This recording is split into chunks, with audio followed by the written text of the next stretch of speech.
আমাদের চ্যানেলে স্বাগতম। বরাবরের ন্যায় আয়কর নিয়ে আমরা আরো একটি ভিডিও তৈরি করলাম। কিভাবে অতি সহজে নতুন নিয়মে আয়কর রিটার্ন দেয়া যায় এবং রিটার্ন দেওয়ার ক্ষেত্রে কোন কোন টিপস অবলম্বন করলে আয়কর রিটার্নের ঝামেলাগুলো এড়িয়ে যাওয়া যায়, সে বিষয়গুলো নিয়ে আজকে আলোচনা করব। ভিডিওর শুরুর দিকে আমরা রিটার্নের বেসিক কিছু বিষয় নিয়ে আলোচনা করব এবং শেষের দিকে টিপসগুলো নিয়ে আলোচনা করব।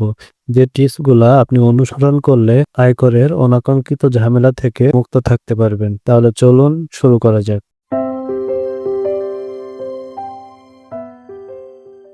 নতুন আয়কর আইনে ব্যক্তি শ্রেণীর করদাতাদের জন্য নতুন দুটি ফর্ম প্রবর্তন করা হয়েছে। তবে বলা বাহুল্য, এখানে পুরনো ফর্মগুলোও চালু আছে।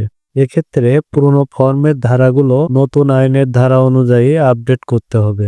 সাধারণত আমরা জমি, ফ্ল্যাট, স্থায়ী আমানত কিংবা সঞ্চয়পত্র ইত্যাদির দলিল বা নথি সেভাবে সংরক্ষণ করি না। প্রায় ক্ষেত্রে দেখা যায় আয়করের ফাইলও আমরা সংরক্ষণ করি না। বাট আয়করের ফাইলটি সংরক্ষণ করা অত্যন্ত গুরুত্বপূর্ণ, কেননা পরবর্তী অনাকাঙ্ক্ষিত পরিস্থিতি মোকাবেলায় এটি খুবই হেল্পফুল ও কার্যকরী হবে। তাই আমাদের সকলেরই উচিত আয়কর ফাইলটি যথাযথভাবে সংরক্ষণ করা, কেননা আয়কর আইন প্রায় প্রতি বছরই সংশোধন ও পরিমার্জন হচ্ছে। তবে আশার বিষয় হচ্ছে, ব্যক্তি শ্রেণীর করদাতা বা চাকরিজীবী বা ছোটখাটো ব্যবসায়ীদের জন্য রিটার্ন দেওয়ার ক্ষেত্রে খুব একটা পরিবর্তন লক্ষণীয় হয় না। তারপরেও অতিরিক্ত সচেতনতা অবলম্বন করা সবার জন্যই জরুরি।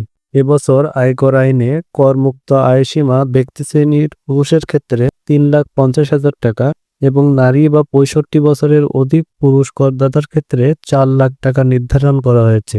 এক্ষেত্রে প্রতিবন্ধী করদাতার ক্ষেত্রে 4,75,000 টাকা, যা যুদ্ধাহত মুক্তিযোদ্ধার ক্ষেত্রে 5 লাখ টাকা। যদি কোনো ফ্যামিলিতে প্রতিবন্ধী বাচ্চা থাকে, তাহলে অভিভাবকরা করমুক্ত সীমা 50,000 টাকা অতিরিক্ত ভোগ করবেন। তবে বাবা মা উভয়ে যদি করদাতা হয়, সেক্ষেত্রে একজনই এই সুবিধা পাবেন। এই আইনে আরও যেটি বলা হয়েছে, কোনো ব্যক্তির আয় নির্ধারিত সীমার নিচে হলে করদাতাকে আয়কর রিটার্ন অবশ্যই দিতে হবে, তবে কোনো কর দিতে হবে না। শুধু কর সীমা অতিক্রম করলেই তাকে আয়কর দিতে হবে। অর্থাৎ কর সীমার ওপর 1 টাকা বেশি হলেও তাকে আয়কর রিটার্ন দিতে হবে।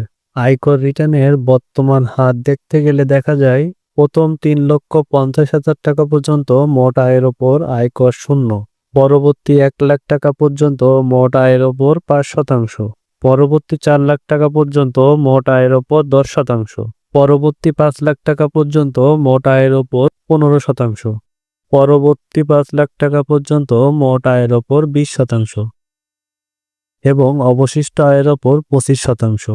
ভিডিও শুরুতে যে টিপসের কথা বলেছিলাম, এখন আসি সেই টিপসের বিষয় নিয়ে। যে টিপসগুলা আপনি অবশ্যই ফলো করবেন, তাহলে আপনি অনাকাঙ্ক্ষিত পরিস্থিতি মোকাবেলা করতে পারবেন। এক্ষেত্রে টিপসগুলো হলো, গত বছরের রিটার্নের ফটোকপি সঙ্গে রাখুন। প্রয়োজনীয় কাগজপত্রের একটি তালিকা তৈরি করুন। কাগজগুলো পরীক্ষা করে দেখুন সেগুলো নির্দিষ্ট সময়ের কিনা, অর্থাৎ নথিগুলো জুলাই 2023 থেকে জুন 2024 পর্যন্ত সময়ের মধ্যে কিনা। রিটার্নের একটি ফটোকপি করুন এবং গত বছরের রিটার্নের ভিত্তিতে নিজে একটি খসড়া প্রণয়ন করুন। প্রতিটি ডকুমেন্টে 2টি করে কপি রাখুন। স্বাক্ষর করার আগে অবশ্যই পরীক্ষা করুন। যারা মূলত নিজে রিটার্ন পূরণ করেন না, অন্যের উপর নির্ভর করেন, তারা দায়িত্বশীল ব্যক্তির পরামর্শ ছাড়া সাদা রিটার্নে স্বাক্ষর করবেন না। স্বাক্ষর করার আগে গত বছরের সম্পদগুলো ভালোভাবে পরীক্ষা করুন। স্বাক্ষর করার পর একটি সেট আপনার ট্যাক্স ফাইলে সংরক্ষণ করুন। রিটার্ন জমা হওয়ার পর রিটার্ন জমা স্লিপটিও সংগ্রহে রাখবেন।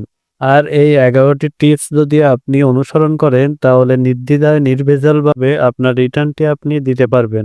আপনার রিটার্ন অতি সহজে দিতে পারবেন, এ প্রত্যাশায় কিছু টিপস শেয়ার করা হলো।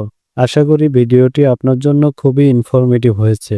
যদি ভিডিওটি আপনার কাছে ইনফরমেটিভ মনে হয়, তাহলে ভিডিওটি লাইক, কমেন্ট ও শেয়ার করুন।